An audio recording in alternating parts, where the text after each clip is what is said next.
Donc, merci pour cette invitation, Delphine. Et puis, oui, vous avez bien fait de profiter de ma présence pour m'inviter dans cette nouvelle école. Je suis vraiment ravi de la découvrir.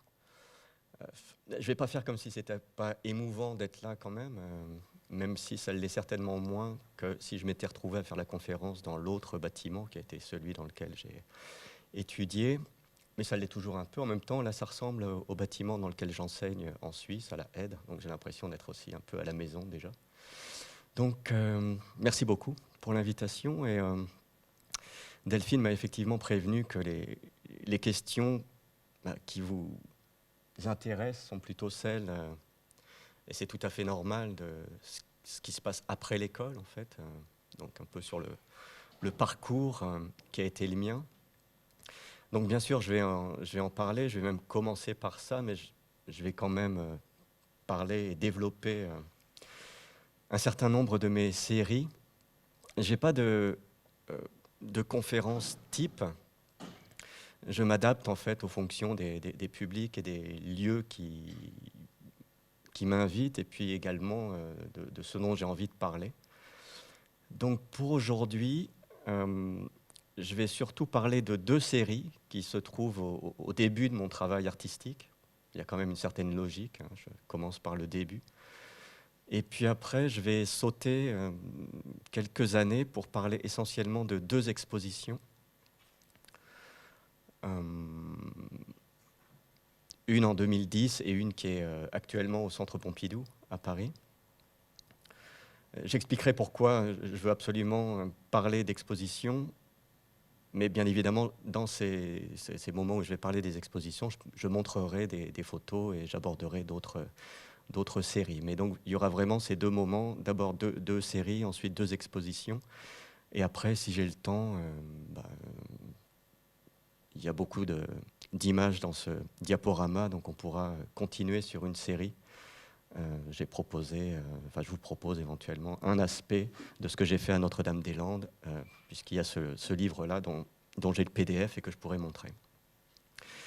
Donc je vais commencer deux mots sur mon parcours, en fait, parce que le chemin jusqu'à la photographie a été un peu long, mais il a commencé surtout par un intérêt pour l'histoire et la théorie de la photographie. Donc j'ai commencé par des études universitaires à la fac à Paris 1, en histoire de l'art, et j'ai une maîtrise sur la photographie ou sur un photographe en particulier, dont vous voyez une image là projetée, qui est Raoul Ubach. Raoul Ubach est certainement plus connu en tant que peintre, puisqu'il a fait partie de l'école de Paris après la Seconde Guerre mondiale. Mais pendant les années 30, il était photographe, et surtout il était membre de différents groupes surréalistes, le groupe parisien et le groupe belge. Donc par cercle comme ça, concentrique, en m'éloignant de son œuvre, j'ai abordé ou j'ai étudié la photographie surréaliste, ou le surréalisme en général, et puis encore plus loin, bien sûr, la photographie avant-gardiste des années 20, des années 30 en Europe, notamment en Europe de l'Est. Et très clairement, ce moment-là de découverte pour moi de cette pratique photographique des années 20, du premier modernisme de la photographie, a eu un impact très fort sur moi, puisque c'est vraiment à la suite de cette découverte que j'ai voulu tenter le concours à Arles et que j'ai fait ces 3 années d'études. Donc c'était vraiment... Là, j'ai senti dans ces photographies, alors que je me destinais peut-être davantage à peut-être une carrière universitaire, je ne sais pas, j'ai senti que là, il y avait dans cette pratique de la photographie des années 20, des années 30, une photographie engagée dans la société, avec cette idée certainement un peu folle dont on est revenu, que la photographie pouvait aider à une certaine révolution, à révolutionner la société. Il y avait quelque chose qui m'a parlé vraiment, que j'ai voulu mettre en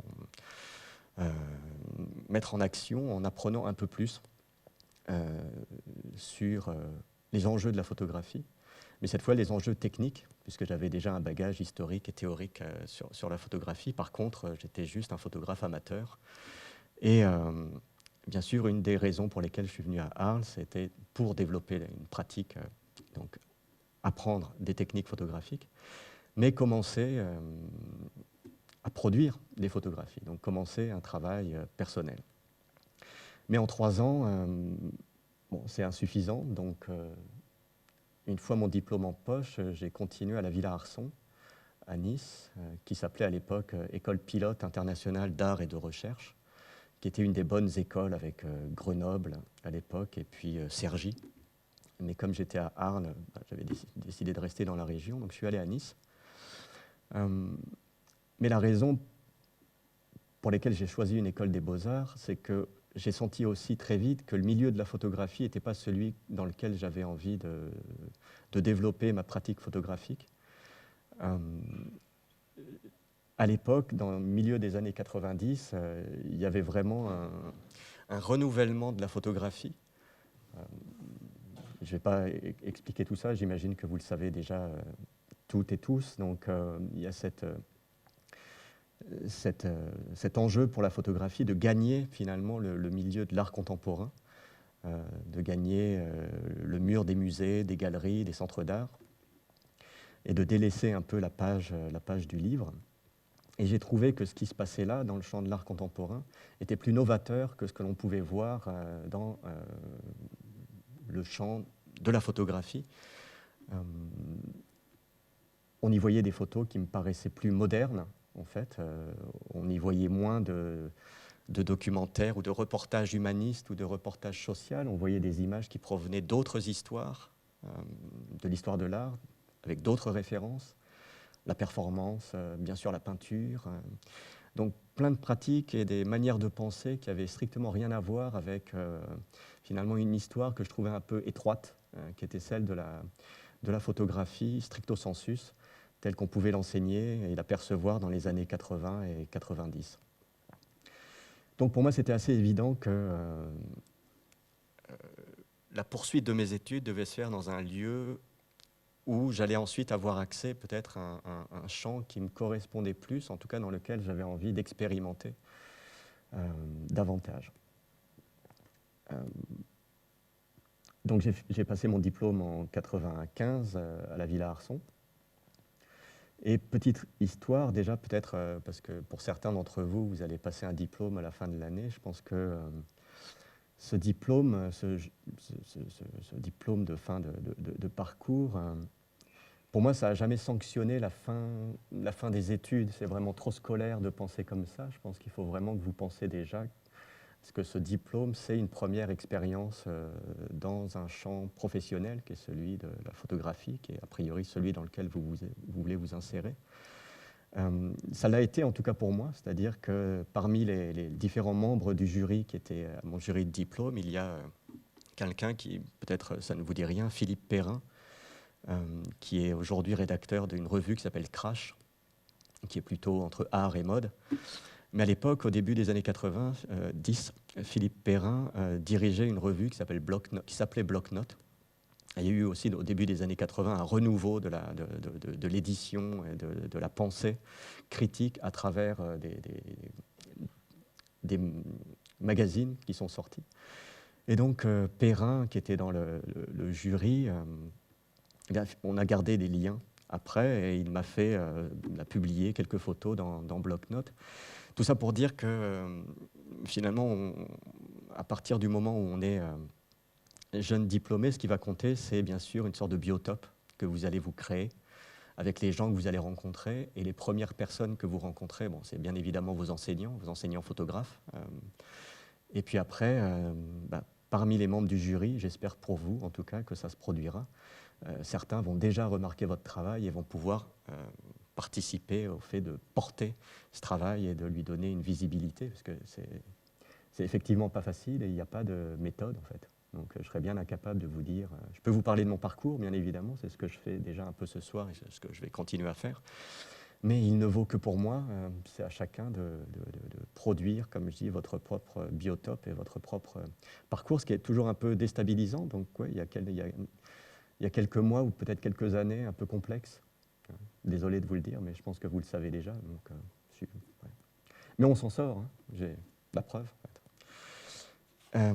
Voilà peut-être un peu pour cette introduction donc, en ces 3 temps de la photographie pour moi, donc l'histoire, la théorie, après un creuset vraiment très photographique et puis une ouverture sur le champ de l'art contemporain.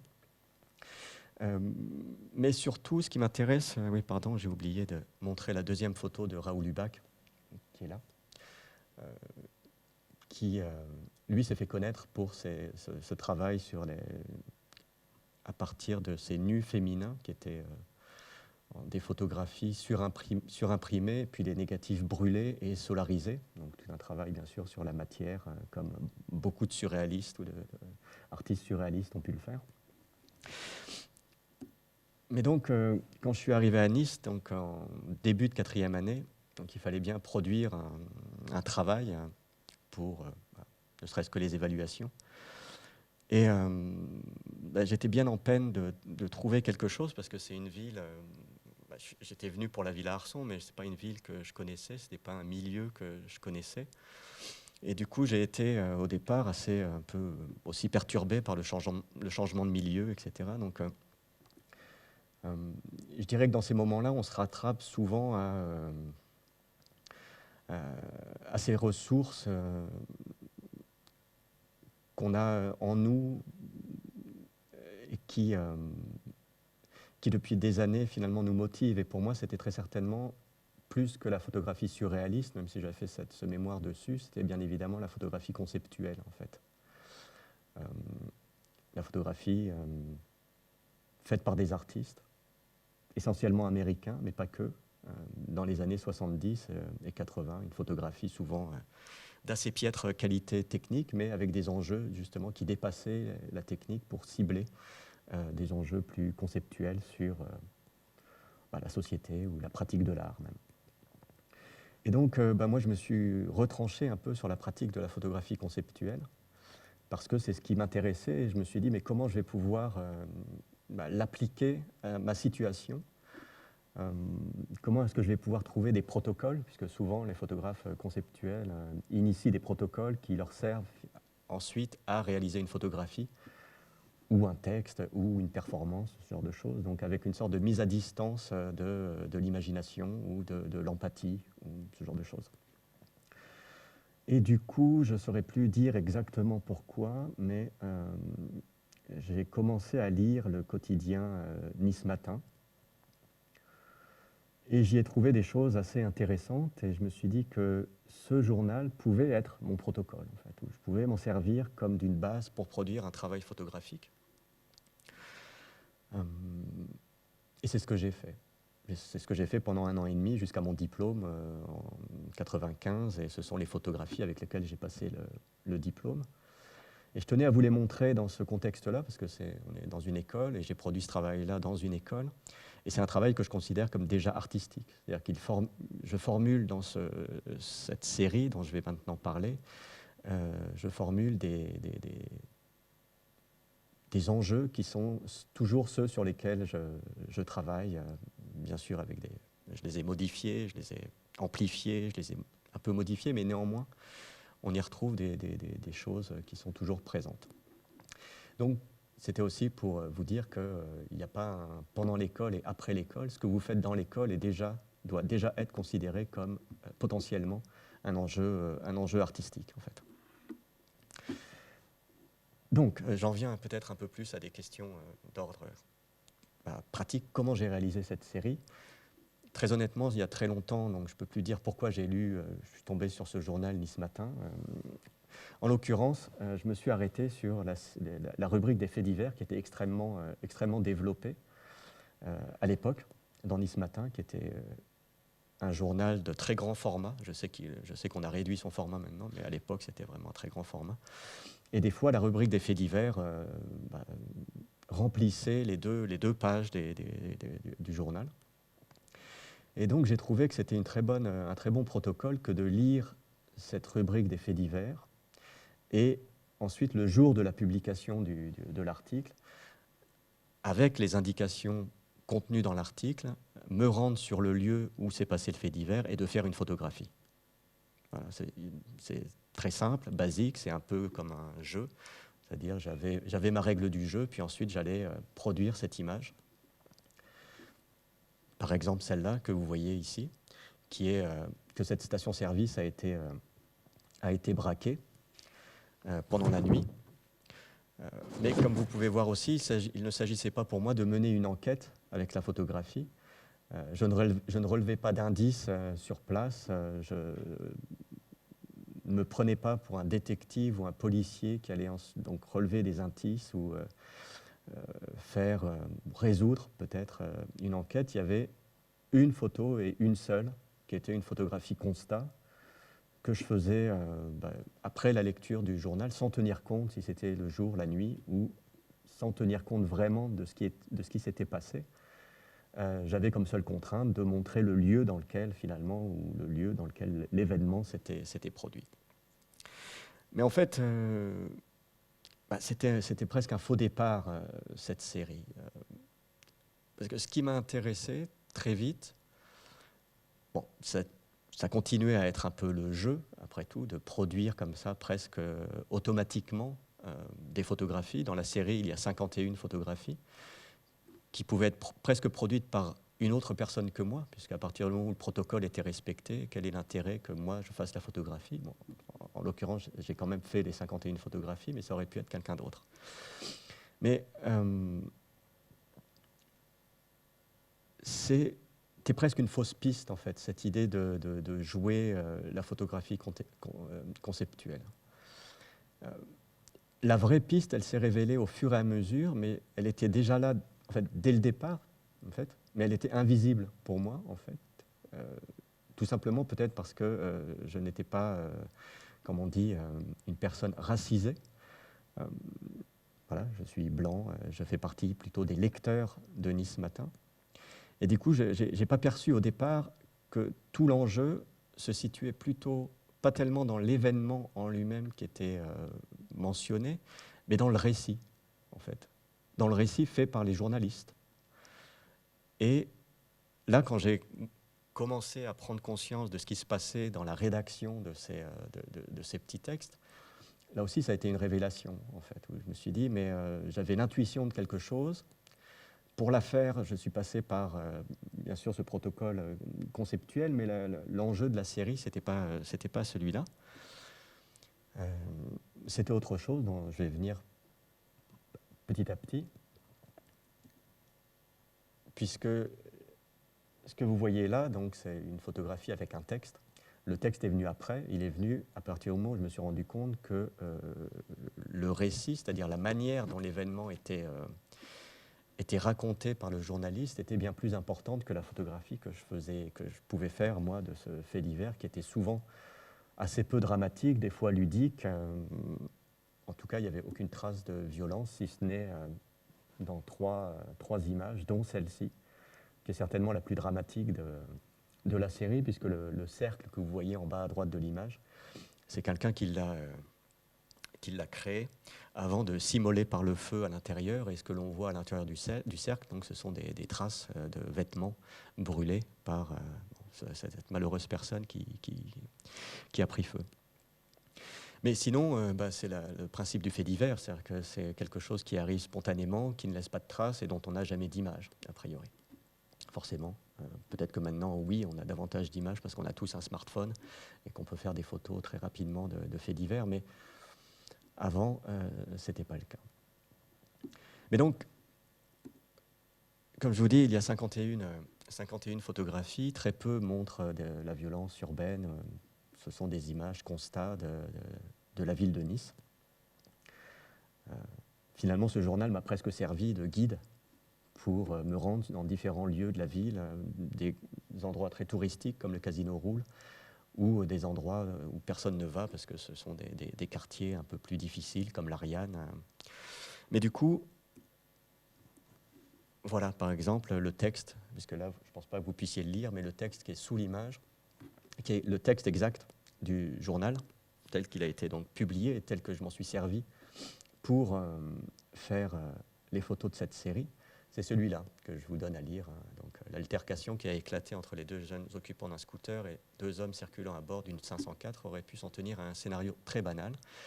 Un échange d'insultes, chacun poursuivant sa route après ce défoulement verbal. Malheureusement, on n'en est pas resté là. Et c'est devant le Casino Roule que s'est déroulé un épisode aussi brutal qu'affolant. Bon, j'aime assez le qu'affolant. Rapidement descendu de la 504 dont il était le passager, un homme a exhibé une arme de poing et a immédiatement fait feu en direction du passager du scooter. Atteint dans la région du poumon gauche, le jeune Nasser a dû être admis dans un état préoccupant à l'hôpital. Alors, je ne sais pas si c'est en lisant particulièrement cette nouvelle-là, qui est donc la photographie numéro 29, puisqu'elles ont un numéro, puis la date de parution du journal. Je ne sais pas si c'est particulièrement en lisant celui-ci que je me suis rendu compte qu'il était toujours question, effectivement, je pense, de cette population racisée, donc des émigrés, souvent d'origine nord-africaine ou africaine, dont il était fait expressément, même nommément, le jeune Nasser, alors que l'homme qui est sorti de sa voiture, il n'a pas son nom, donc on suppose qu'il est blanc, on n'a pas eu besoin de préciser. Mais avec le jeune Nasser, on sait que cette personne n'est pas d'origine niçoise, en tout cas pas ses parents peut-être. Donc ce n'est pas forcément celle-ci, ça peut être peut-être celle-ci. La toute première, ça c'est la toute première photographie que j'ai faite, on est le 9 octobre 93, c'est la numéro 1. Et il est question de...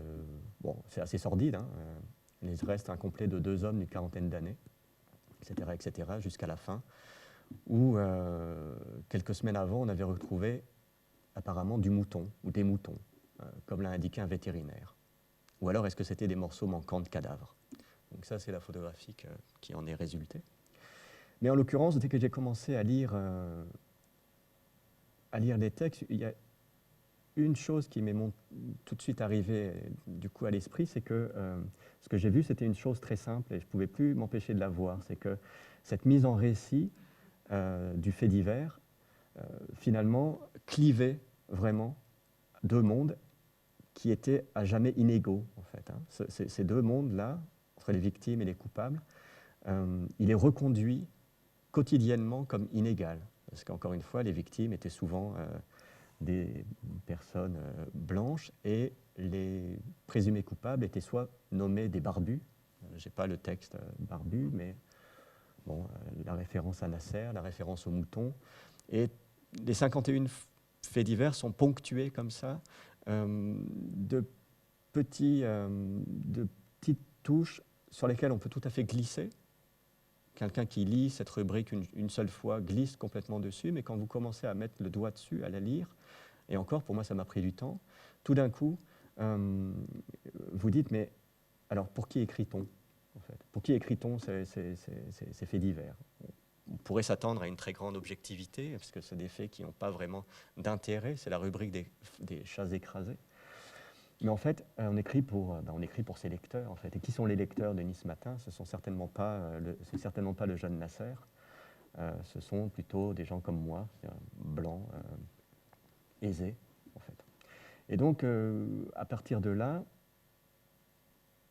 j'ai compris que l'enjeu, c'était plutôt le texte.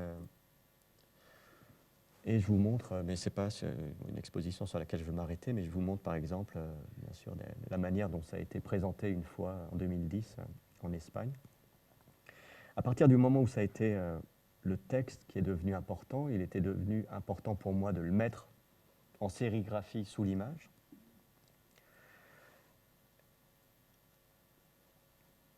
Voilà, j'ai simplement ces 4 images-là, je crois. Et ce qui était devenu important pour moi, c'était comment l'information se transmettait. Plus que l'événement en lui-même, c'est comment un récit du monde, finalement, nous entraîne à vivre d'une certaine manière. Et de cette série, qui est déjà ancienne, donc 93-95, j'ai gardé 2 éléments. C'est pour ça que je vous dis que c'est toujours 2 éléments qui sont ceux sur lesquels je travaille encore aujourd'hui, ou avec lesquels je travaille. Le premier, c'est que je continue à lire quotidiennement la presse. Alors, c'est plus Nice Matin, c'est bien sûr les journaux papier, mais aussi tous les journaux Internet. Donc, je continue tous les matins à faire une rubrique, une sorte de chronique, où je découpe des articles, où je les mets dans mon ordinateur, etc. Donc, je continue à faire ce que j'ai pu faire en lisant cette rubrique de Nice Matin, des faits divers. Et l'autre élément, c'est bien sûr le doute sur ce qu'informer veut dire, en fait, et sur la question de l'objectivité des informations qui nous arrivent en permanence et de plus en plus fréquemment grâce à nos téléphones. Donc voilà, ça c'était pour la première série sur laquelle je voulais m'arrêter. La deuxième, c'est pareil, je vais m'arrêter un peu longuement et vous montrer cette fois-ci les 15 photographies qui la constituent.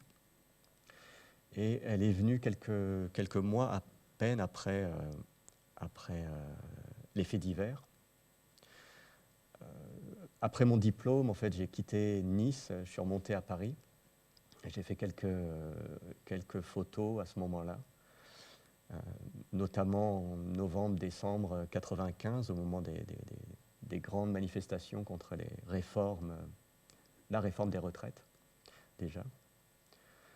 Mais ça, je n'ai pas de photographie à vous montrer. Et puis ensuite, en août 1996, j'ai fait cette série qui s'appelle Encuentro, donc la rencontre, qui a été fait au Mexique, donc dans le sud-est du Mexique, au Chiapas, et qui a comme point de départ une rébellion armée qui s'est appelée donc zapatiste, la rébellion zapatiste, ou de l'armée zapatiste. Et je pense que pour présenter cette série, il faut d'abord que je fasse un petit détour par l'histoire, parce qu'on est en 1994, ça veut dire que c'est déjà loin pour moi, mais je pense que la plupart, vous n'étiez pas nés dans cette salle, donc c'est encore plus loin. Et donc, je vais lire deux, trois lignes pour vous resituer ce qu'a été cet événement et ce qu'a été, ou ce qu'est toujours, cette lutte des zapatistes et cette armée zapatiste de libération nationale. Donc, le 1er janvier 1994, le ZLN, donc, qui est l'armée des Indiens du Chiapas, entre en guerre contre le gouvernement mexicain. Et il faut bien comprendre que c'est un événement majeur de la fin du XXe siècle, même si peut-être aujourd'hui on a perdu l'importance de cet événement, mais il faut bien comprendre qu'elle intervient dans un moment où, dans le camp qu'on peut dire peut-être progressiste, au niveau de la société, plus personne ne croit à l'émergence d'un nouveau mouvement révolutionnaire, tout simplement parce que le monde a changé depuis la chute du mur de Berlin, depuis 1986. On est vraiment dans la culture d'entreprise. Et là, je cite, le temps était à la culture d'entreprise, à l'apologie de la réussite individuelle et du profit, au désenchantement, à la résignation et au conformisme. Et je cite Jérôme Bachet, qui est un historien, qui a enseigné à l'EHESS à Paris, et qui, depuis maintenant une dizaine d'années, vit au Chiapas, et qui est certainement l'un des meilleurs connaisseurs du mouvement zapatiste, et qui a écrit un livre en 2005 qui s'appelle « La rébellion zapatiste », que je vous conseille pour toutes celles et ceux qui voudraient en savoir plus sur ce mouvement, qui est toujours à l'œuvre et qui est toujours une référence majeure de tous les mouvements révolutionnaires à travers le monde. Je vous conseille la lecture de ce livre de Jérôme Bachet. Donc en 1994, voilà, coup de tonnerre, un mouvement révolutionnaire frappe à la porte. Alors on aurait pu croire que ce mouvement révolutionnaire allait à nouveau ensanglanter l'Amérique latine, parce que c'est bien souvent de cette manière-là que les révolutions ont existé en Amérique latine et ailleurs, c'est-à-dire une guerre civile assez sanglante avec des mouvements de répression très forts, puisque bien évidemment c'est toujours dissymétrique. Quand on s'attaque à un gouvernement, le gouvernement répond en envoyant l'armée, et généralement les révolutionnaires sont tués, assassinés, etc. Donc on s'attendait à ça en fait, et pas du tout.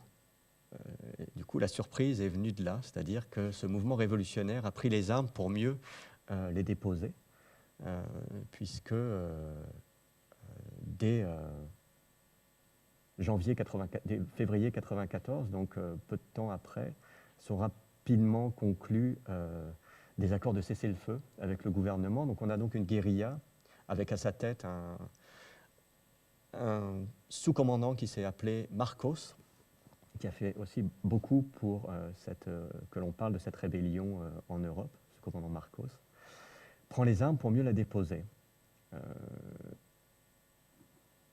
Et en déposant les armes, comme je disais, je pense qu'ils ont tiré les leçons de l'échec des mouvements révolutionnaires du XXe siècle. Les zapatistes ont un slogan qui a été repris par tout le monde, qui est « Ya basta », donc ça suffit. Et à mon avis, ce « ça suffit », il est adressé aussi bien au gouvernement mexicain, c'est-à-dire « Ya basta », ça suffit de nous traiter comme ceci, mais il est aussi adressé à une manière de lutter, c'est-à-dire on ne peut plus utiliser la violence parce qu'on sait qu'elle n'aboutit à rien, parce que, encore une fois, il y a trop de dissymétrie dans la violence. Donc, ça n'est qu'une fuite en avant. Il faut trouver autre chose. Et cette autre chose va passer par, donc, comme disait ce sous-commandant Marcos, qui a publié énormément de communiqués de presse, de textes extrêmement poétiques, qui va attirer l'attention de tous les intellectuels du monde entier, universitaires, intellectuels, artistes, gens des médias, en fait. Et entre 1994 et 1996, mais surtout en 1995, il va se passer dans ces montagnes du Chiapas, des lettres vont être envoyées à différents intellectuels qui vont aboutir à la tenue de cette rencontre au beau milieu de la jungle en 1996.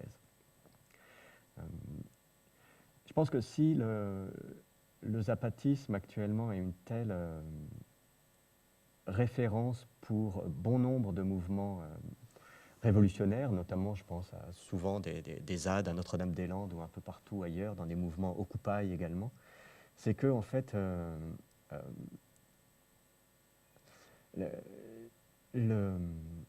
ce qui est proposé, ça n'est plus de s'attaquer frontalement à l'État, en fait. Là aussi, la leçon a été tirée, c'est-à-dire que l'État, on ne va pas chercher à le déboulonner, on ne va pas chercher à le renverser, ni même à l'améliorer.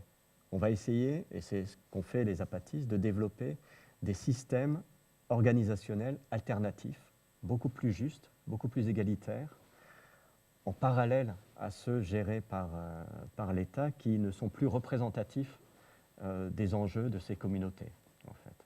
Donc, ils ne sont plus représentatifs de toutes ces bases protestataires qui veulent exister sous d'autres modèles. Et donc, finalement, au Chiapas, aujourd'hui, encore actuellement, il y a donc différents caracoles, différents lieux qui ont leurs propres lois, qui ne dépendent plus du système, du gouvernement mexicain. Et je pense que c'est pour cette raison-là que ce mouvement zapatiste sert vraiment de référence incontournable à tous les mouvements révolutionnaires qui ont bien compris que ça ne sert à rien de s'attaquer au gouvernement et qu'il faut mieux mettre en place autre chose sans tenir compte des gouvernements.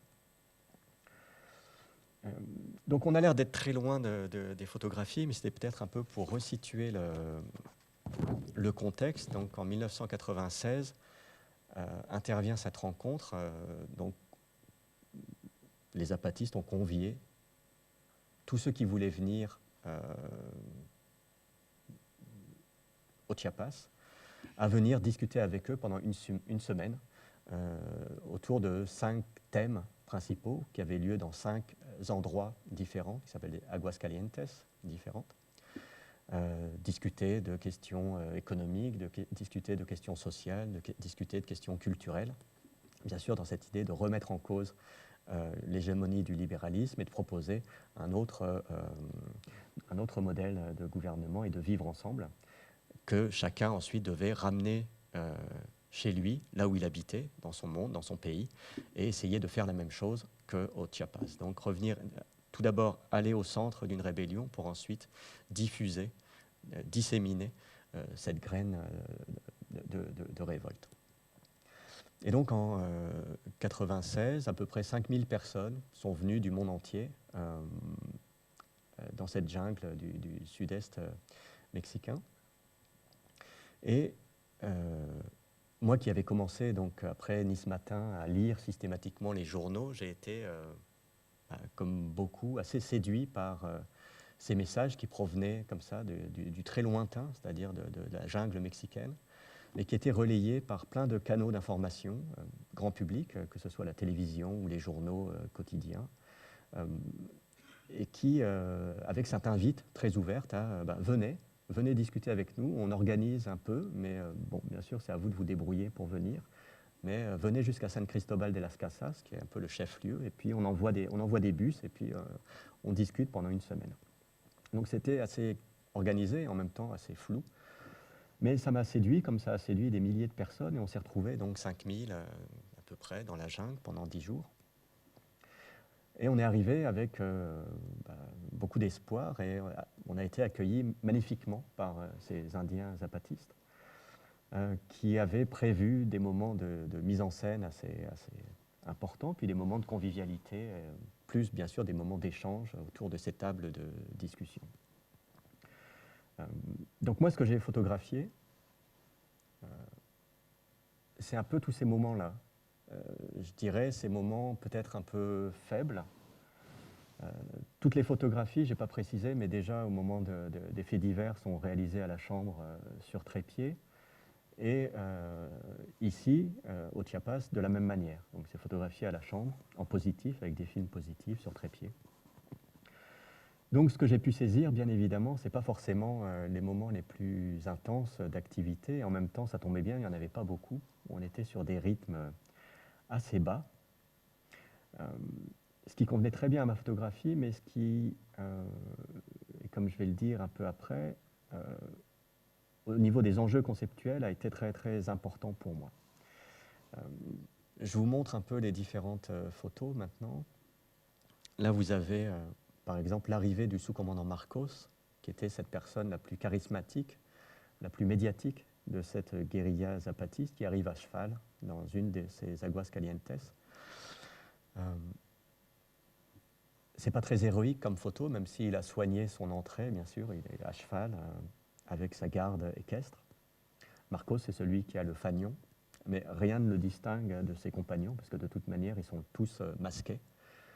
Donc bien malin, celui qui veut débusquer Marcos. De toute façon, ils ont des passe-montagne pour dire que la personnalité compte, mais la personnifier quelque chose, personnifier une idée, ça n'est pas très important et que tous les gens sont interchangeables. Donc mon but, moi, n'a pas été non plus de photographier Marcos, et j'ai plutôt photographié les dispositifs mis en place pour l'organisation et accueillir les différents participants. Il y a néanmoins quelques vues des débats, dont celui-ci, mais là encore, on ne voit pas vraiment la tribune, on voit surtout la foule qui attend ou qui écoute les débats. Il y a une vue comme celui-ci qui montre l'arrivée d'un catcheur qui s'appelle Super Barrio, qui est lui aussi quelqu'un d'extrêmement connu au Mexique, puisqu'il défend un peu la veuve et l'orphelin, c'est-à-dire il défend les gens qui vont être expulsés, et il amène avec lui la télévision, et du coup il fait des reportages en direct sur les différentes personnes qui vont être expulsées. Donc il est photographié là à son arrivée aussi dans un des camps. Donc on voit un peu les gardes qui sont censés garder, défendre ces aguas calientes. Donc il faut bien préciser qu'on est aussi au milieu d'un champ de bataille, c'est-à-dire qu'autour, l'armée mexicaine était extrêmement présente. Les hélicoptères survolaient le site toute la journée. Et les armes sont bien sûr des vraies armes également, pas des armes en bois, et ces zapatistes étaient vraiment prêts à les utiliser si l'armée décidait de donner l'assaut. Mais de tout cela, finalement, les images montrent très peu de choses. Vous voyez, là aussi, un dispositif, donc, ce qui a été construit pour accueillir les participants. Des grandes terres assez vides, en fait. Le vide est extrêmement présent. Le départ aussi des participants à la rencontre avec une haie d'honneur faite par des indiennes zapatistes. Mais là aussi, on voit plutôt un peu des questions d'attente. C'est assez visible là aussi. Et puis bien sûr, quelques Indiens, quelques vues de huttes. Et puis il y a ces images-là. Alors ces images, elles sont, c'est là encore une fois une place vide avec des terrains de basket qui sont traversés par des commandants zapatistes. Il y a 2 images. Et en fait, ils traversent ce terrain de basket pour rejoindre les tables de discussion. Et à gauche de l'image, donc ce sont la bibliothèque qui sert de lieu de repos. Mais c'est intéressant qu'ils traversent ce terrain de basket parce que dans tout le Chiapas, en fait, il y a eu un gouverneur qui était admirateur des USA et qui a décidé de faire construire dans tous les villages du Chiapas des terrains de basket pour que les Indiens puissent jouer au basket. Bon, ça n'a jamais été un sport national au Mexique, en tout cas chez les Indiens, donc ils n'ont jamais utilisé ces terrains de basket pour jouer au basket. Et donc c'est assez intéressant, quand on sait cette petite histoire, de voir qu'ils passent dessus sans même prêter attention, bien sûr, aux panneaux de basket qui sont là et au terrain de basket qui sert finalement comme la place du village au moment de réunion, et il ne sert pas pour jouer, en fait. Et donc ils traversent un monde qui n'est pas le leur, en fait, hein. Visuellement, c'est ce que cette image dit. Ils traversent sans regarder un monde qui est un monde antagonique, vraiment antagoniste au leur, à celui qu'ils veulent construire. Et donc, c'est presque une transgression également que de passer sans regarder ce terrain de basket. Et donc, c'est ce que montre cette image. Cette image-là, c'est bien sûr un portrait collectif de ces Indiens qui nous ont accueillis. C'est des images qui sont d'une très grande douceur.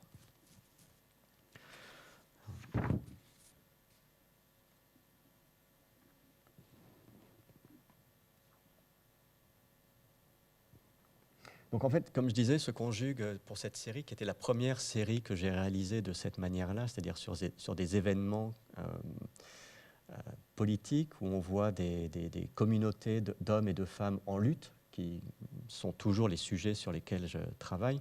Il se mélange à la fois, bien sûr, une certaine maladresse dans les prises de vue, mais également des enjeux beaucoup plus conscients sur la place que j'ai décidé de m'octroyer en tant que photographe. Bien évidemment, dans cette situation, moi qui ne suis pas photographe de presse, qui ne l'ai jamais été, qui m'intéresse à la photographie de presse, il va en être question un peu plus tard dans une exposition que je vais vous montrer, mais ce n'est pas mon terrain de travail. Je vais dans ces situations-là parce que je participe par la photographie à cette révolution. Donc finalement, je suis obligé de me poser cette question de ma place et des images que je produis. Alors je produis certainement des images difficiles à appréhender parce que, à l'évidence, il ne s'agit pas de photographie de presse parce qu'encore une fois, l'événement est absent. Un événement, par exemple, ça pourrait être bien sûr photographier Marcos en gros plan, tel qu'il a pu être fait. Et si vous regardez les archives des journaux de l'époque qui ont paru en France, on voit toujours Marcos, le sous-commandant Marcos, en gros plan. Moi, je ne l'ai jamais photographié à part sur son cheval flou. Donc, c'est bien évidemment pas cet événement médiatique qui m'intéresse.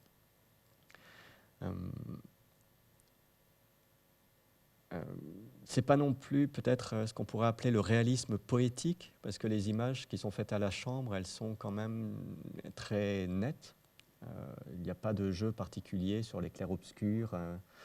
Il n'y a pas de mystère dans ces images, tout est là en fait. Le peu qu'il y a, ben, c'est là, donc il n'y a rien de caché.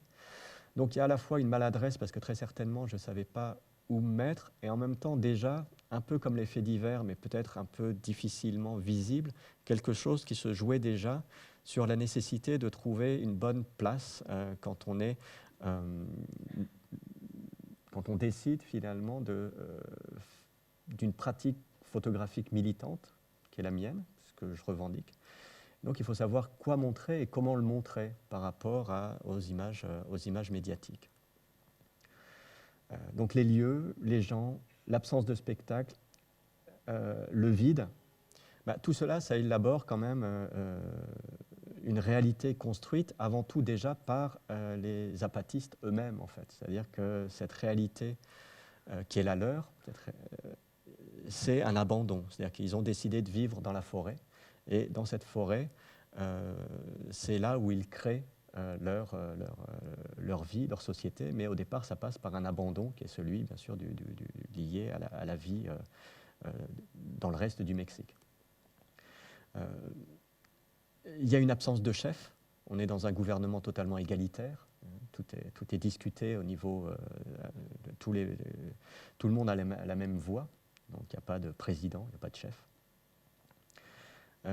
Et il y a un sens de l'accueil particulier. Donc la construction pour moi de ces photographies devait absolument tenir compte de ce que j'étais en train de vivre, même si je le percevais moyennement, mais en fait en relisant ces photographies bien tardivement, je réalise que tout est là en fait, cette question du vide. Cette image est très vide, il ne se passe rien. Cette question de l'absence de chef, du retrait, eh bien, c'est là. C'est-à-dire que j'ai, d'une certaine manière, avec un peu d'inconscience et aussi quand même une part consciente, évité d'imposer les codes du spectacle médiatique sur une réalité qui cherchait à s'en débarrasser. J'ai donc laissé la place à beaucoup de vide en produisant ce que j'appelle une photographie de basse intensité, un peu comme ces Indiens actuellement continuent à produire une guerre de basse intensité, c'est-à-dire sans recourir aux armes, mais à d'autres armes qui sont la littérature, le texte, d'autres possibilités de lutte. Et donc, voilà, j'avais saisi ce qui était l'enjeu même de cette rencontre, qui était je dirais, de s'éloigner d'un marqueur photographique fort, en fait.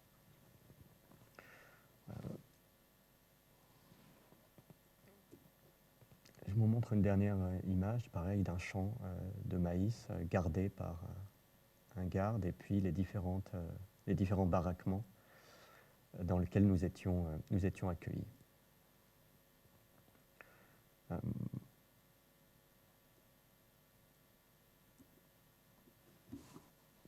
Donc, je vous montre cette image, je saute plusieurs années pour montrer que là encore, cette question de la posture non héroïque ou de travailler l'image par des questions d'évidement ou de montrer trop les questions d'héroïsation des postures ou des êtres, ça c'est un travail que je suis en train de mener aux États-Unis sur les opposants et les opposantes à la construction d'oléoducs qui traversent les États-Unis et le Canada, dont la construction a été relancée par Trump. Et en fait, les opposants sont essentiellement des Native Americans, des gens des Premières Nations, qui s'opposent physiquement à l'armée américaine ou à la police. Et donc, depuis 2017, j'essaye de me rendre assez régulièrement dans différents camps qui sont des camps qui regroupent des opposants, comme ici, par exemple, en Louisiane, ou ici, ça c'est dans l'État de Washington, pas très loin de Seattle. Et là, encore une fois, cette photo, c'est comme Marcos, c'est comme les zapatistes, c'est un guerrier Navarro, qui s'appelle Marcus Mitchell, un vrai guerrier, puisqu'il a été blessé à Standing Rock, qui a été un lieu d'affrontement pendant un an, à peu près un an, entre les forces militaires et puis les opposants à la construction du Dakota Access Pipeline.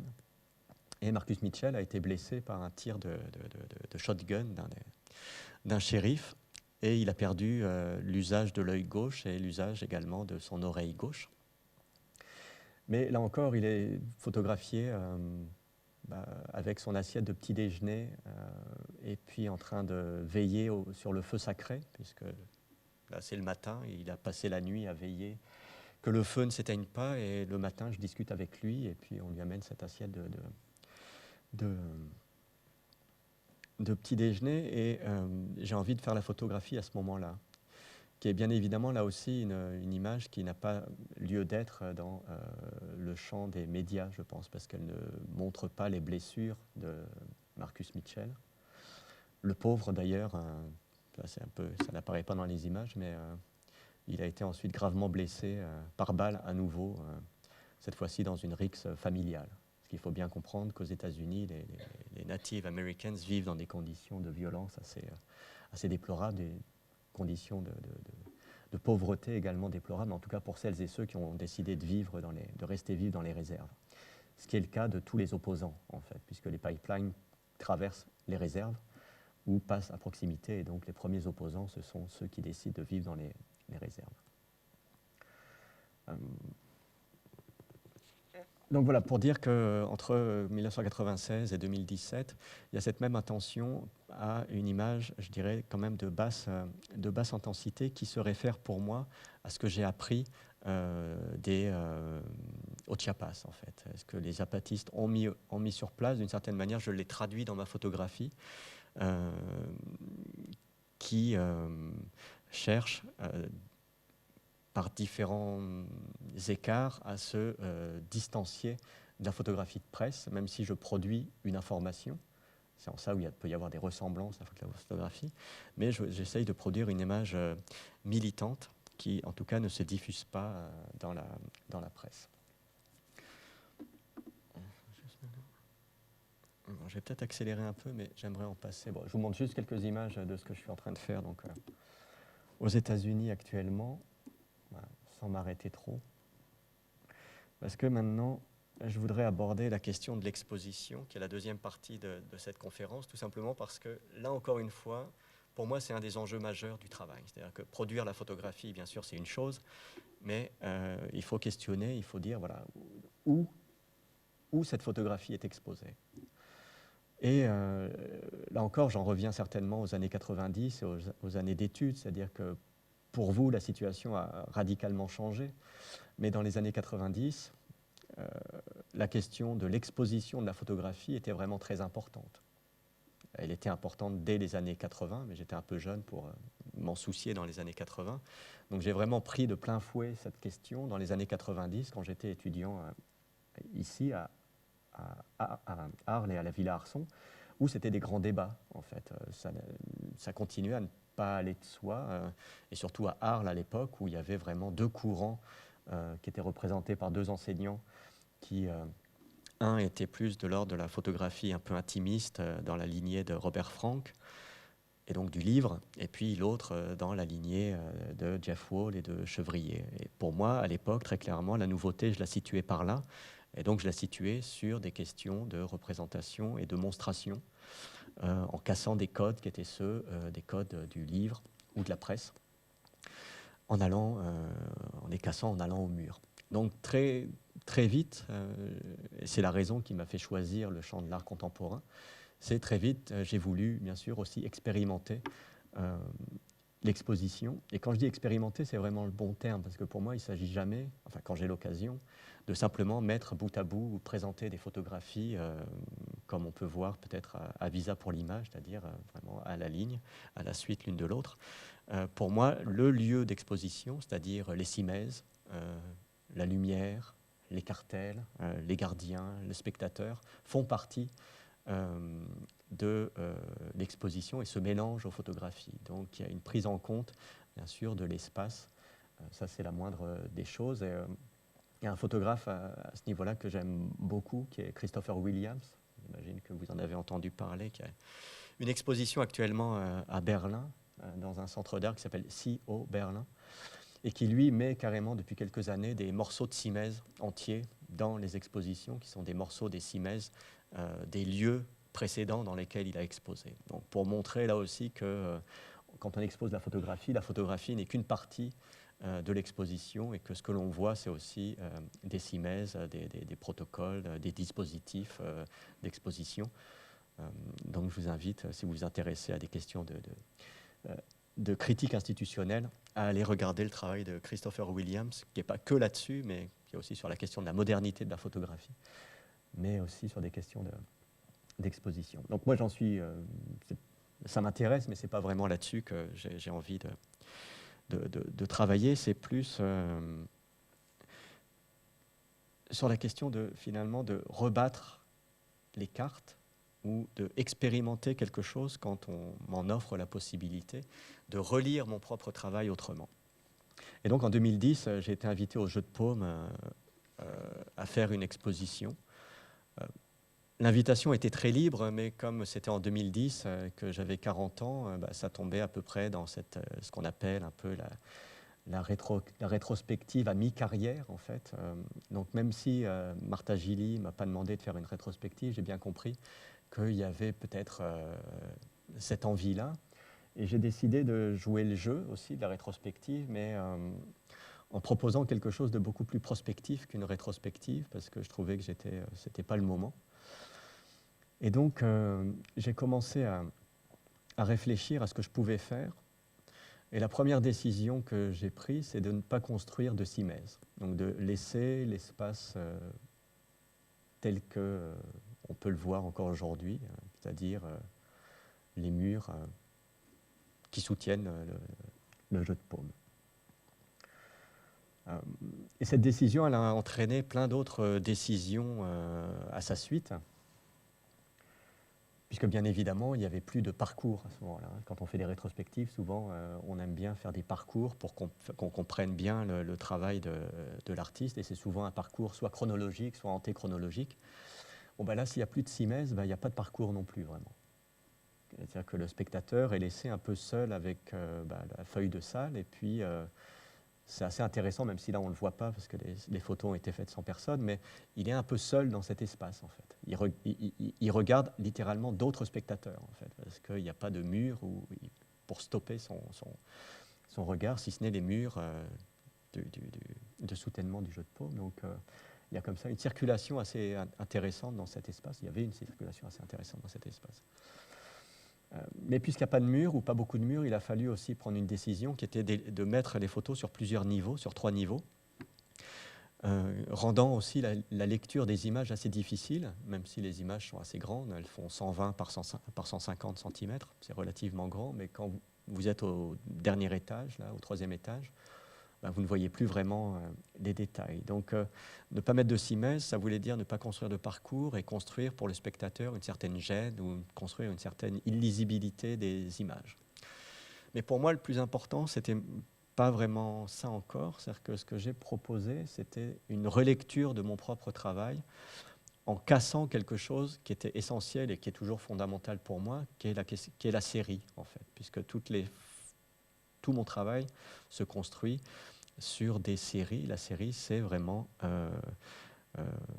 la manière dont je considère que la photographie ou ma photographie doit être vue.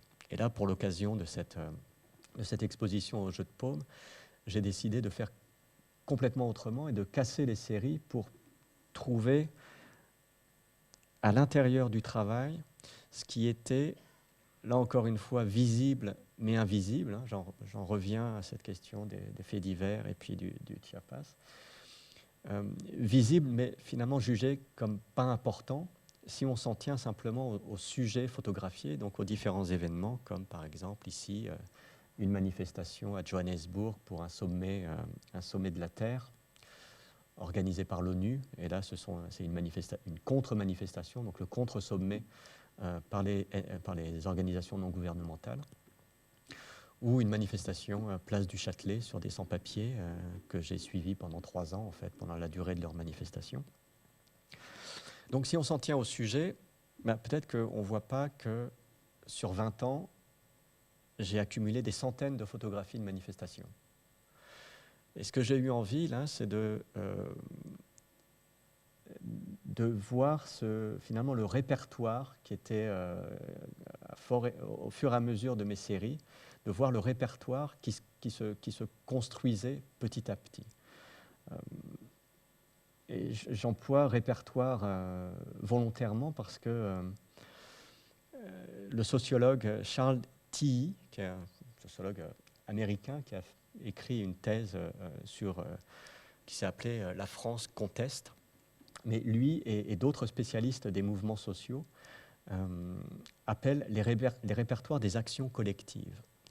Et en fait, c'est exactement ce que j'ai produit pendant 20 ans et que je continue à produire, c'est un répertoire d'actions collectives, des actions, bien évidemment, de protestation collective. Le plus connu, c'est la manifestation, mais récemment, on en a connu 2 autres qui ont été très importants et qui, je pense, vont rester dans l'histoire de ces répertoires. C'est bien sûr le rond-point. Je ne sais pas si parmi vous, certains ou certaines se sont intéressés au rond-point occupés par les Gilets jaunes, mais ça, c'est effectivement une forme qui est rentrée dans le répertoire de l'action collective. Et puis, bien sûr, les cabanes aussi. On parle beaucoup de cabanes depuis Notre-Dame-des-Landes et depuis d'autres ZAD. Mais ça aussi, ces cabanes, c'est devenu un des supports de lutte. Et donc, c'est aussi maintenant visuellement, elle est rentrée dans ce répertoire de l'action collective. Je conseillais tout à l'heure le livre de Bachet pour celles et ceux qui voudraient s'intéresser au zapatisme. Il y a un livre sur les Gilets jaunes qu'il faut absolument lire si ça vous intéresse. C'est celui de Laurent Jean-Pierre qui s'appelle Injirum, les leçons politiques des ronds-points, qui est sorti à la découverte en 2019. Le Injirum est assez beau parce qu'il reprend également, bien évidemment, il fait référence au titre de bord. Donc dans cette exposition du jeu de paume, j'ai voulu voir quels étaient les répertoires qui étaient à l'œuvre dans mon propre travail. J'en ai repéré un certain nombre, mais il se trouve qu'il n'y avait que 7 murs disponibles pour le jeu de paume, donc j'en ai mis 7. Et c'est comme ça que les différents murs ont été occupés. Donc là, ce que vous voyez sur le mur, le grand mur, c'est le mur que j'ai appelé des manifestations. Donc voilà, deux manifestations. Vous avez ici le mur des assemblées générales. Donc vous avez différents types d'assemblées. Et vous voyez que vous retrouvez une image faite au Chiapas. Là, c'est une image faite en Inde à l'occasion du Forum social mondial en 2004 à New Delhi.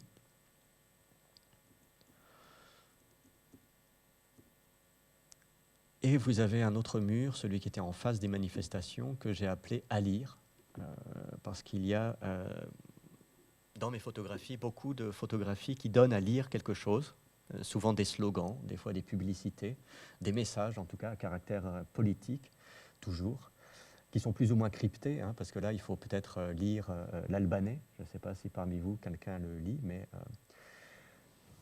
j'ai pris cette image parce qu'elle est assez...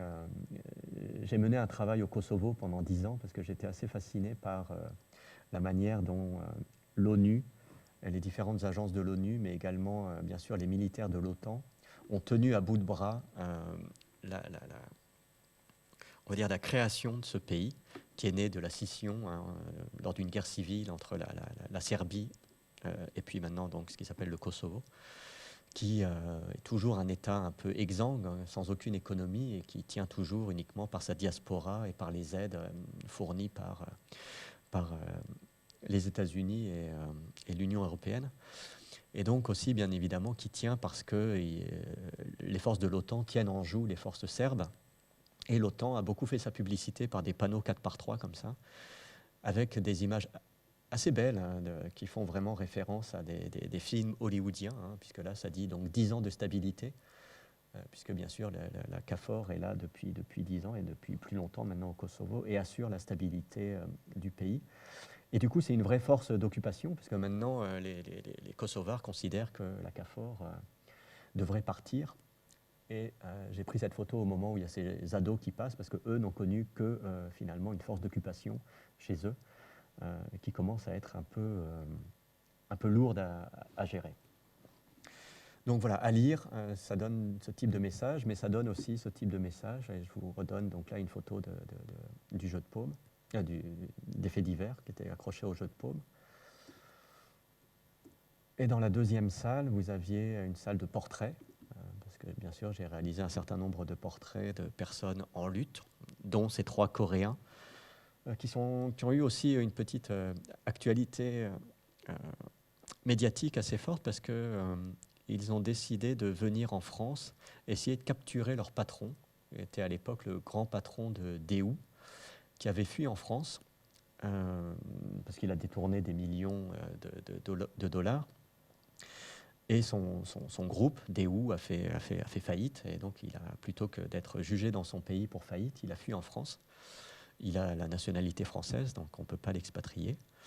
Et il vit entre la Suisse et la France. Je crois que maintenant, il est retourné un peu en Corée parce que ça s'est calmé. Mais à l'époque de ces photos, donc tournant des années 2000, ces 3 personnes étaient venues en France avec la ferme intention de le capturer. Et bon, ils n'avaient pas réussi à le capturer, hein, mais ils avaient fait le tour de différentes centrales syndicales et je les avais photographiés, non pas à Paris, mais en Corée.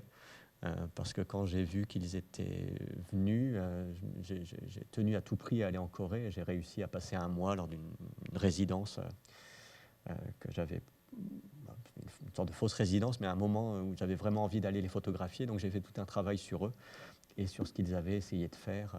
Et j'ai fait tout un travail en Corée, mais bon, je vous montre simplement. Ah oui, non, vous ne l'aviez pas en vue.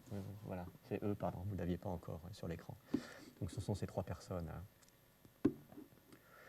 qui travaillait chez Daewoo et qui était donc syndicaliste chez Daewoo. Un autre mur, c'est aussi une forme du répertoire collectif de la protestation qui est très important chez moi, c'est le feu, qui a donné le titre, enfin cette photo a donné le titre à l'exposition du jeu de paume, qui s'appelle Feu de camp, c'est le titre de la photo, c'est le titre de l'exposition. Donc voilà un feu qui a été pris à Calais en 2008. Et un autre feu, cette fois-ci, dans une usine en grève occupée par ces ouvriers, donc avec un feu de machine, qui lui était vraiment un appel aux médias, en fait, pour montrer l'occupation.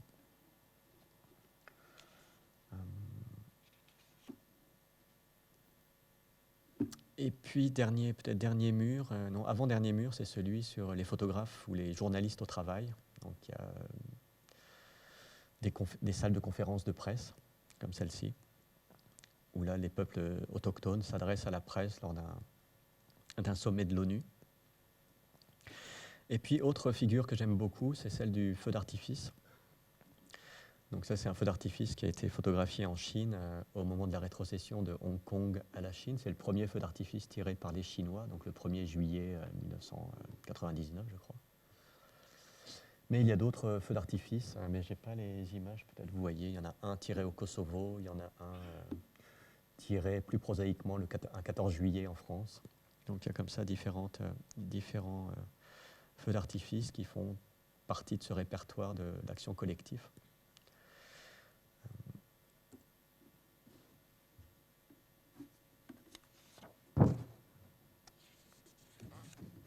Je voudrais juste avancer encore un peu et peut-être finir sur cette exposition qui est actuellement au Centre Pompidou, dans la galerie de photographie, et qui s'appelle « Calais, témoigner de la jungle ».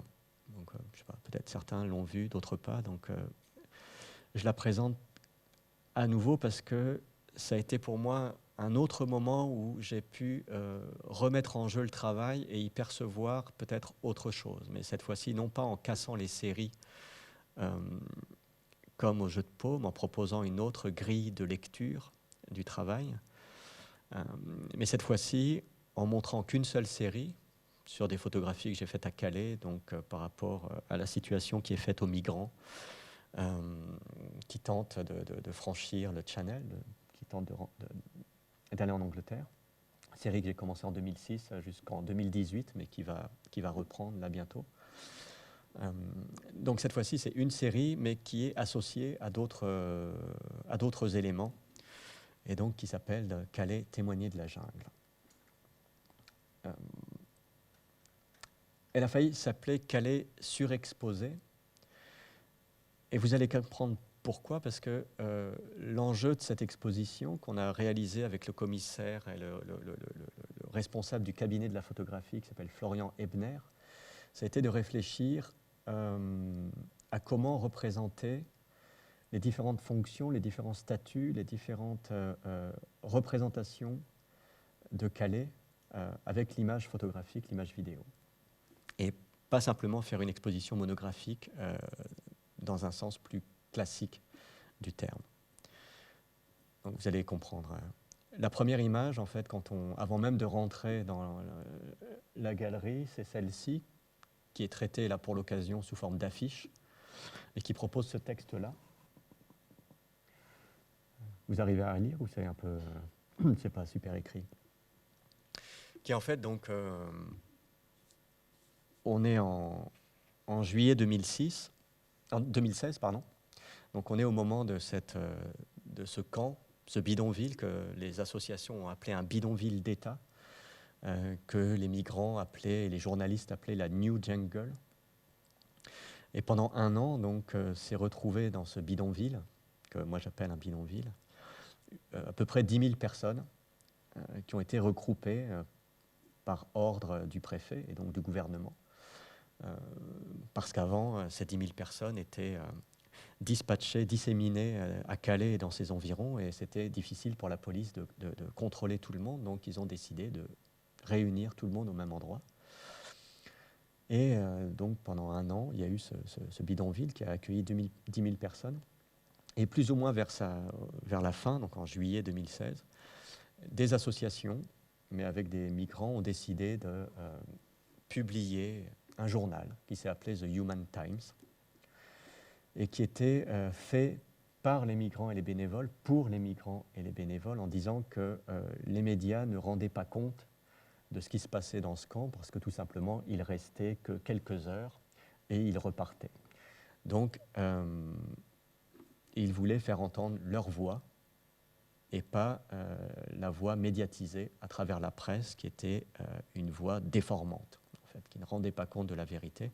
Et c'est plus ou moins ce que, je n'ai pas la citation exacte, mais c'est ce que dit le texte en bas, c'est-à-dire que nous avons une voix et nous allons la faire entendre. Donc c'était aussi un journal, bien sûr, de revendication, puisque le premier paragraphe montre ou décrivent un peu tout ce qui ne va pas dans ce camp, c'est-à-dire qu'il n'y a pas assez de nourriture, il n'y a pas assez de place, il y a trop de promiscuité, etc., etc., etc., et rien ne change. Donc ils ont voulu construire ce média. Et en réfléchissant à l'exposition, donc avec Florian Ebner, cette image est devenue comme un point de départ, et on a commencé à dire, voilà, on ne veut pas d'une exposition monographique, on veut certainement croiser les regards sur Calais.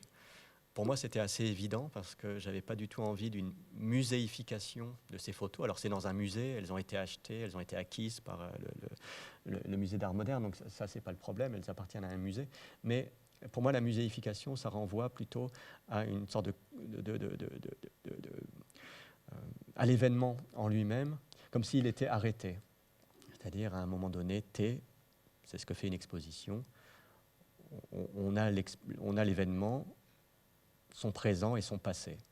Mais Calais, c'est toujours présent, après l'exposition. C'est-à-dire actuellement, il y a toujours 400, 600, 500 personnes qui sont dans les environs de Calais et qui tentent toujours de passer en Angleterre.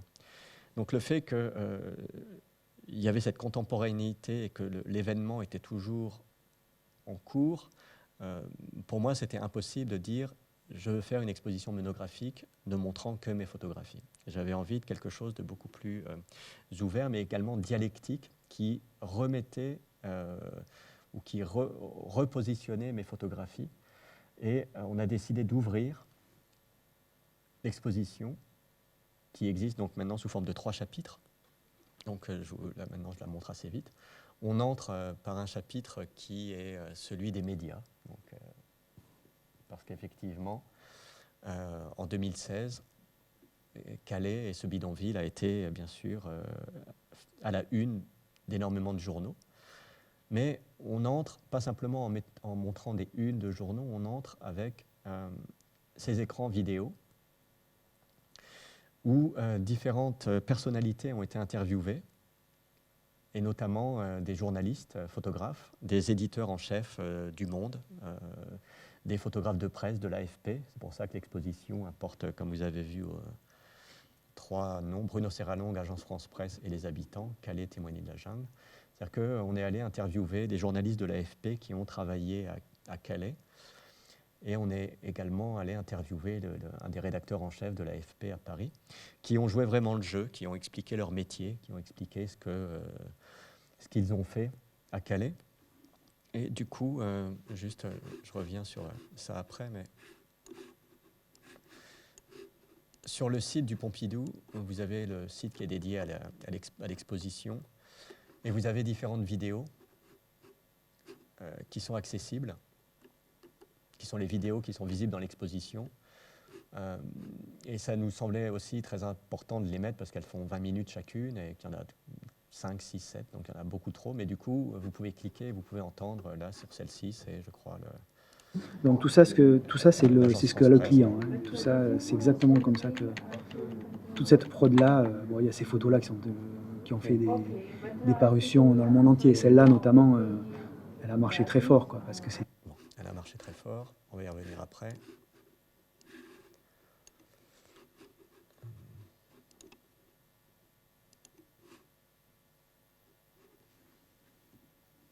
Donc voilà, la première partie, c'est vraiment une confrontation de la parole vis-à-vis, parce qu'il y a les journalistes, mais moi également, je suis interviewé, et il y a des critiques, ou des critiques de l'image, comme Marie-Josée Monzin, comme Tom Ohlert, donc des gens qui pensent l'image, et notamment l'image de presse. Donc c'est un lieu où le public rentre par là, il met des casques, il écoute non seulement la situation sur Calais, mais également déjà une première réflexion sur ces images. Puis après, il rentre dans la partie qui est la partie, on va dire, monographique, que j'ai conçue de cette manière-là, en deux... C'est pas un espace facile, il est très petit, hein, cette galerie de photographie est très petite, donc c'est difficile de faire une exposition extrêmement organique, donc c'est pour ça qu'elle est divisée dans ces 3 chapitres, et que, on va dire, ma salle, je l'ai divisée en 2, parce qu'elle a un côté un peu rétrospectif, puisqu'il y a des photos entre 2006 et 2018, et elle est séparée en 2 par cette table sur laquelle il y a des photos, qui est en fait un diaporama, mais qui a aussi la possibilité d'être montré sous forme de tirage. Ce sont 80 photos qui sont juste collées sur une table, adhésivées tout simplement. Donc c'est un diaporama qui s'appelle Risky Lines, et en fait qui montre les différents barbelés et les différents obstacles qui sont mis sur la route des migrants pour que ceux-ci évitent de franchir les différentes barrières pour ensuite accéder aux camions ou aux tunnels. Donc ça fait vraiment une barrière dans la salle, comme il est question de barrière dans les images. Et elle sépare en deux moments très distincts de la situation à Calais, c'est-à-dire 2006 jusqu'à 2014, et ensuite la présence très forte de ce camp. Et avant ce camp, la nature était extrêmement forte en fait à Calais. C'est ce que montrent ces photos, même si là je vous montre que des vues d'exposition. Je n'ai pas mis de vues trop proches. Mais c'était des petits groupes de migrants disséminés, cachés dans différentes zones, dans les zones industrielles de Calais, donc se cachant dans la forêt. Donc la présence de la nature était extrêmement présente, et après donc on est dans le camp, où là c'est très urbain en fait, puisque ce bidonville a été extrêmement construit jusqu'à sa destruction finale. Donc ça c'est une des dernières images du démantèlement du camp en octobre 2016. Et puis pareil, une image au moment du départ des migrants. Et ensuite, on arrive dans une 3e partie qui est donc celle des habitants, c'est-à-dire on a retrouvé via des associations différentes personnes qui, eux, ont décidé de s'arrêter là, c'est-à-dire de ne pas forcément aller en Angleterre, mais d'essayer de s'insérer en France, et qui, pour la plupart, ont réussi, qui font maintenant des études, mais qui ont vécu un moment à Calais et qui avaient, pour certains, fait des études de cinéma ou d'art dans leur propre pays, et qui ont fait des photographies ou des films à Calais.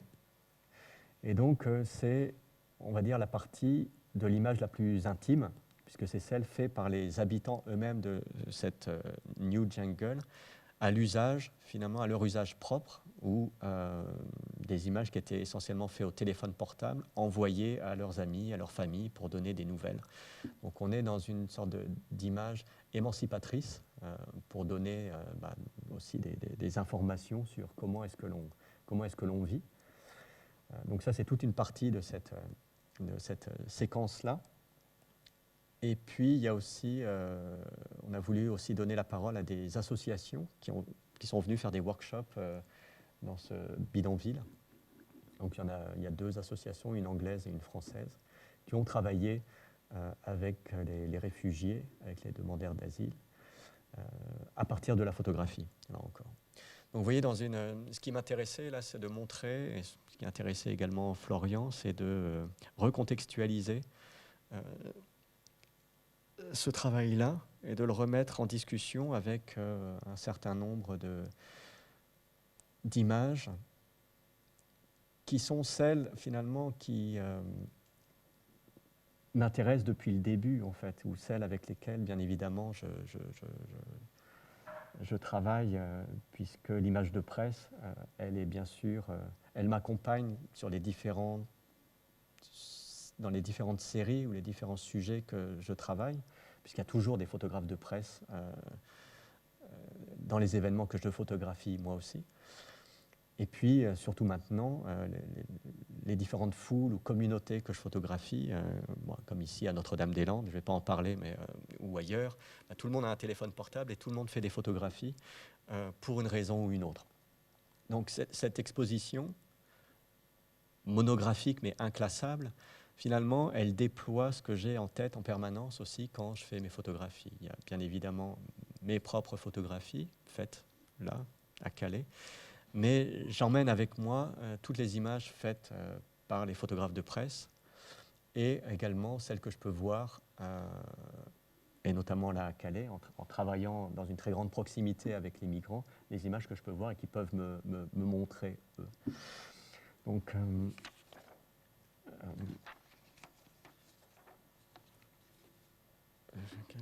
peut-être. Je pense que je peux m'arrêter là. Je ne vais peut-être pas montrer cette série sur Notre-Dame-des-Landes et sur ce travail que j'ai mené avec les naturalistes en lutte, qui est aussi une question de positionnement et assez intéressante parce qu'elle a décalé aussi un peu mon positionnement vers des images beaucoup plus réactives et utilisées par des militants. Mais c'est peut-être pas vraiment le temps. Et puis j'avais sinon tout un tas d'autres petits textes à vous lire, mais je pense que je peux m'arrêter là et je vais répondre à vos questions si vous en avez. Et je vous remercie pour votre attention.